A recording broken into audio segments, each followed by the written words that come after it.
Hello everyone, welcome you all here on my YouTube channel again. आज इस video में हम बीएड फर्स्ट ईयर के कुछ इम्पॉर्टेंट नोट्स के बारे में डिस्कस करेंगे। जैसा कि हमने प्रीवियस वीडियो में 2 क्वेश्चंस को ऑलरेडी डिस्कस कर लिया है, आज ये हमारा थर्ड वीडियो होगा। हमारा कोर्स 103 ये सब्जेक्ट है और आज हम मंदबुद्धि बालक के बारे में जानेंगे कि मंदबुद्धि बालक कैसे होते हैं, किन्हें कहते हैं और वो कितने प्रकार के होते हैं। तो इस वीडियो में आज हम यही जानेंगे कि मंदबुद्धि बालक कौन है और वो कितने प्रकार के हैं। तो वीडियो अच्छा लगेगा तो लाइक और शेयर ज़रूर कीजिएगा और आगे की वीडियो देखने के लिए डिस्क्रिप्शन बॉक्स आप चेक कर सकते हैं, उसमें लिंक दिया हुआ है ताकि आपको प्रीवियस वीडियो मिल सके। तो ज़्यादा टाइम नहीं लेते हैं और वीडियो को स्टार्ट करते हैं। हमारा फर्स्ट क्वेश्चन है, मंदबुद्धि बालक किन्हें कहते हैं।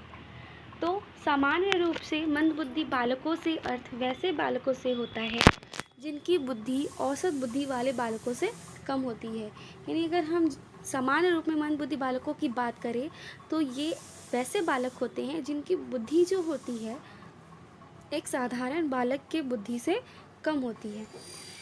20वीं शताब्दी के प्रारंभ तक इन्हें ही पिछड़े बालक समझा जाता था। 20वीं शताब्दी में अगर हम देखें तो पिछड़े बालक मंदबुद्धि को कहा जाता था, यानी मंदबुद्धि बालक जो थे उन्हें ही पिछड़े बालक समझा जाता था।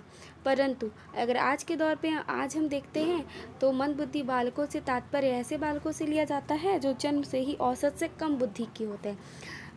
अर्थात अगर हम आज देखते हैं, आज वर्तमान युग से मंदबुद्धि बालकों के बारे में जानें तो ऐसे ये वैसे बालक होते हैं जो जब वो जन्म लेते हैं तभी उनकी जो बुद्धि होती है वो औसत बुद्धि वाले बालकों से कम होती है। मतलब उनकी जो बुद्धि होती है वो बहुत ज़्यादा नहीं होती है और जो समाज के विभिन्न परिस्थितियों में समायोजन नहीं कर पाते।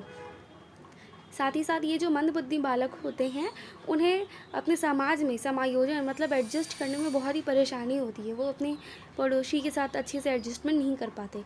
यदि हम मंदबुद्धि बालकों की और अधिक स्पष्ट रूप से परिभाषित करना चाहें तो इस प्रकार कर सकते हैं। अगर हम इसे और अच्छे तरीके से समझना चाहें तो एक बहुत ही अच्छा सा तरीका है जिसे हम समझ सकते हैं। एक बहुत ही अच्छी डेफिनेशन है इसकी। मंदबुद्धि बालक वे बालक हैं जिनके मस्तिष्क और बुद्धि इतने कम विकसित होते हैं कि उनमें मानसिक क्षमताएं कम विकसित हो पाती हैं। इसमें ये बताया जा रहा है कि मंदबुद्धि बालक वैसे हैं जिनकी मस्तिष्क मतलब जिनका दिमाग और बुद्धि प्रारंभ से ही बहुत कम विकसित हुआ होता है, जिसके कारण उसकी जो मानसिक क्षमताएं हैं वो भी कम विकसित हो पाती हैं और उन्हें पढ़ने लिखने व समायोजन करने में भी कठिनाई होती है। मतलब वो जब जन्म लेते हैं तभी से ही उनका जो मस्तिष्क और बुद्धि है वो कमज़ोर होता है, जिसके कारण उनकी मानसिक क्षमताएं भी कम विकसित होती हैं और उन्हें पढ़ने लिखने व समायोजन करने में भी बहुत ही कठिनाई होती है। ये तो था हमारा मंदबुद्धि बालक। ठीक है, अब हम मंदबुद्धि बालकों के प्रकार को देखेंगे। तो हमारा दूसरा क्वेश्चन आ रहा है, मंदबुद्धि बालकों के कितने प्रकार होते हैं। तो जितने भी अलग अलग वैज्ञानिक थे उन्होंने अपने अलग अलग तरीके से मंदबुद्धि बालकों को विभाजित किया, क्योंकि कोई भी जो वैज्ञानिक होते हैं वो उनका जो मत होता है वो एक जैसा नहीं होता, वो अलग अलग मत ही देते हैं।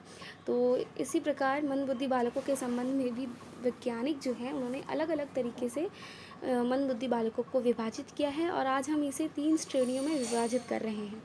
पहला है हमारा शिक्षा पाने योग्य, जिसे हम एडुकेबल कहेंगे। दूसरा है प्रशिक्षण योग्य, जिसे हम ट्रेनेबल कहेंगे। और थर्ड है हमारा पूर्ण रूप से दूसरों पर निर्भर रहने वाले लोग, अर्थात टोटली डिपेंडेंट। ये जो क्वेश्चन आपको बताया जा रहा है वो आपका एग्ज़ाम में 16 मार्क्स का भी आता है, 4 मार्क्स का भी आता है। तो पॉइंट वाइज याद कर लो ताकि आप उसे ईजिली लिख सकें। तो हम अपने फर्स्ट पॉइंट की ओर चलते हैं, शिक्षा पाने योग्य। इनकी जो आईक्यू होती है मतलब बुद्धि लब्धि जो होती है वो 50 से 70 के बीच की होती है। जनरली जो मंदबुद्धि बालक होते हैं वो इतने ही आईक्यू वाले होते हैं। इनमें सोचने निर्णय लेने की क्षमता नहीं होती, लेकिन अगर हम इन्हें पढ़ाना चाहें, अगर हम इन्हें पढ़ना लिखना सिखाना चाहें तो हम ऐसा कर सकते हैं।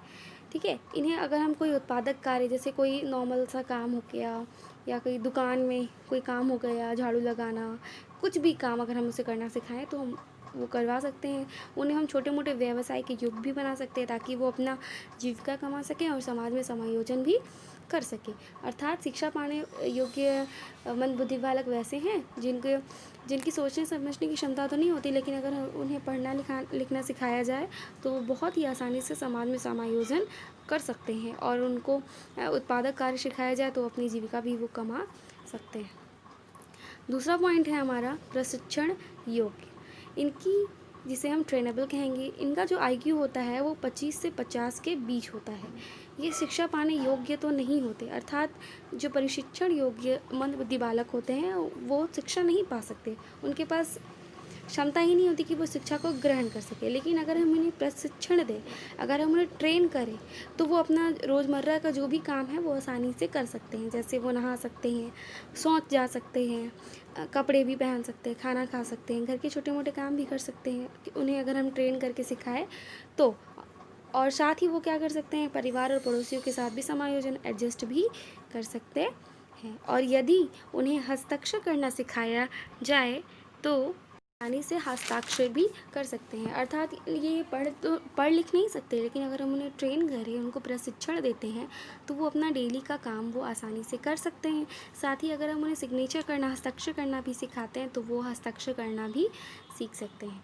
थर्ड और हमारा लास्ट पॉइंट है कि पूर्ण रूप से दूसरों पर निर्भर रहने वाले। हमारा हेडिंग से ही पता चल रहा है कि ये वैसे बालक होंगे जो पूरी तरह से दूसरों पर निर्भर रहेंगे, वो अपना कोई भी काम स्वयं नहीं कर सकते।